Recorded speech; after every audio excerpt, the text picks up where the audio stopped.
Fundo azul com gráfico e números. Ao centro, um gráfico exponencial cresce e dá lugar a um gráfico em pizza e de tabelas. Em letras brancas, reforma tributária. O dia de hoje será lembrado não apenas como um marco histórico. 20 de dezembro de 2023, sessão solene do Congresso Nacional para a promulgação da reforma tributária. Mudamos a trajetória do Brasil. Senador Rodrigo Pacheco, PSD Minas Gerais, presidente do Congresso Nacional. Em um plenário, diversas pessoas usam terno azul e aplaudem de pé. Uma história de muita luta, porque quando você propõe alguma mudança, ela às vezes gera medo.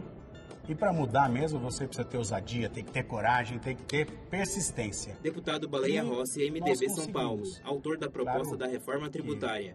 Num esforço de muitas pessoas. Ninguém faz nada sozinho, ninguém faz uma reforma tributária sem um conjunto de atores, de lideranças políticas que conseguiram avançar nessa pauta. Eu me lembro que em 2019, quando eu apresentei a reforma tributária, nós já tínhamos 35 anos de debates na Câmara e no Senado. Tinha muita dúvida. A reforma é melhor para a indústria, em detrimento aos serviços. Deputado Reginaldo Lopes, PT Minas Gerais, coordenador do Grupo de Trabalho da Reforma Tributária. Alinhar politicamente, eu costumo dizer, ressalvar os destaques, o apoiamento de todos os setores produtivos a favor da reforma.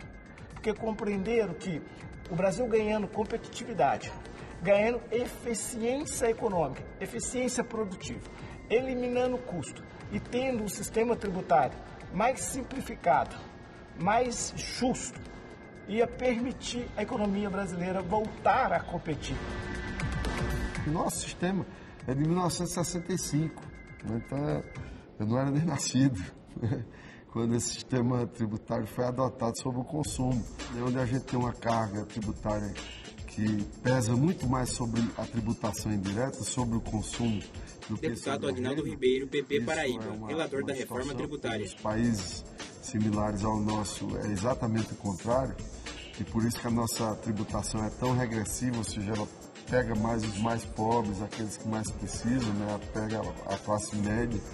Nós vamos dar progressividade. Quem ganha mais vai pagar mais, quem ganha menos vai pagar menos.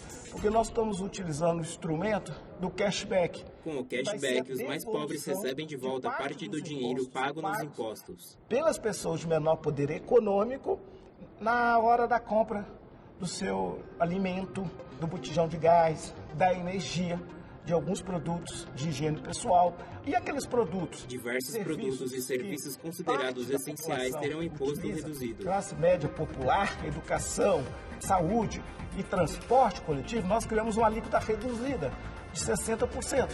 Então, todos os estudos apontam que 90% da população vai ter diminuição de carga tributária. Produtos considerados danosos à saúde ou ao meio ambiente, como bebidas alcoólicas e cigarros, terão sobretaxa. Atual, que cobra imposto do imposto, que cobra imposto do valor acumulado, ele dificulta o país. Como é? PIS, CONFINS, IPI, ICMS e ISS. Como fica? IVA, Imposto sobre Valor Agregado. Pela ONU, 174 cobra imposto do valor adicionado. Né? Ou seja, todos aqueles impostos do meio da cadeia são creditados para o produto final. Lógico que tem uma transição, né? Toda reforma tem uma lógica. A transição para o IVA será gradual em 10 anos, até 2033. Outra grande dificuldade era retirar os impostos também da origem, aonde emite a nota fiscal. A reforma sempre defendeu o que é correto. Os impostos passam a ser cobrados no destino final, local de consumo do produto ou serviço. De Piauí pagar imposto para São Paulo.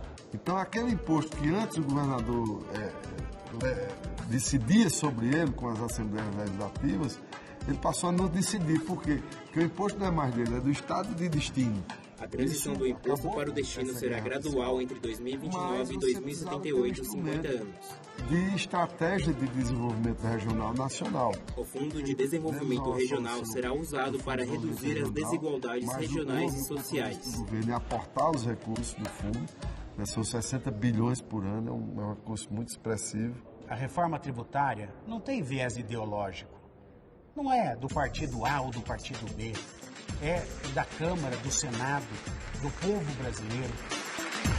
Em 2019, o então presidente Rodrigo Maia nos chamou o deputado Baleia Rossi e incentivou para que ele apresentasse uma PEC que era originária do Centro de Cidadania Fiscal, e aí tinha o API, o Eurico de Santos e outros que já vinham construindo esse debate há muito tempo, né, e nunca se conseguia prosperar, né?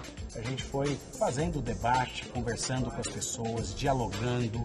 Viajando o país todo, conversando com entidades, setores produtivos, governadores, prefeitos, o então presidente Davi Alcolumbre no Senado, com o presidente Rodrigo Maia na Câmara, o então ministro Paulo Guedes. Todo mundo acertou para fazer uma comissão mista, né? E nessa comissão mista a gente já começou o debate nas duas casas. E claro que alguns momentos foram cruciais para a gente chegar à aprovação. Primeiro, quando nós conversamos com o presidente Lula, ainda na transição, eu falei, presidente, eu gostaria que o senhor se comprometesse a priorizar a reforma tributária. O presidente estendeu a mão, apertou a minha mão e falou, fechado, Baleia.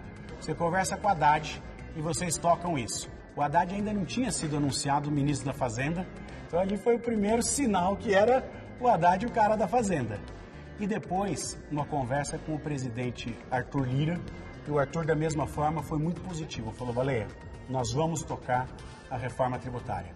Então, o presidente Arthur, o presidente Pacheco, o presidente Lula através do Haddad, o vice-presidente Geraldo Alckmin, a Simone Tebet e tantos líderes partidários que lutaram, que convenceram as bancadas que esse era o melhor caminho para o país. Eu acho que foi uma longa caminhada, mas que valeu.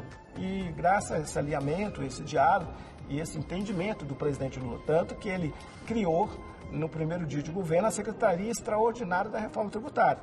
E indicou o Bernardo Pia, que é um especialista, para coordenar essa secretaria.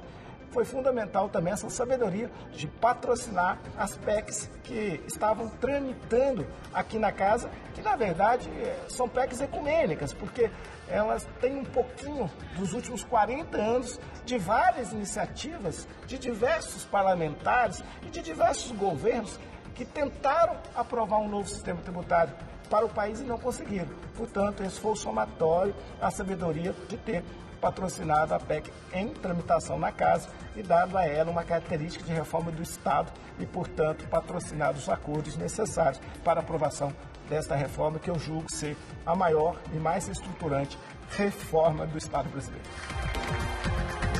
Créditos na tela.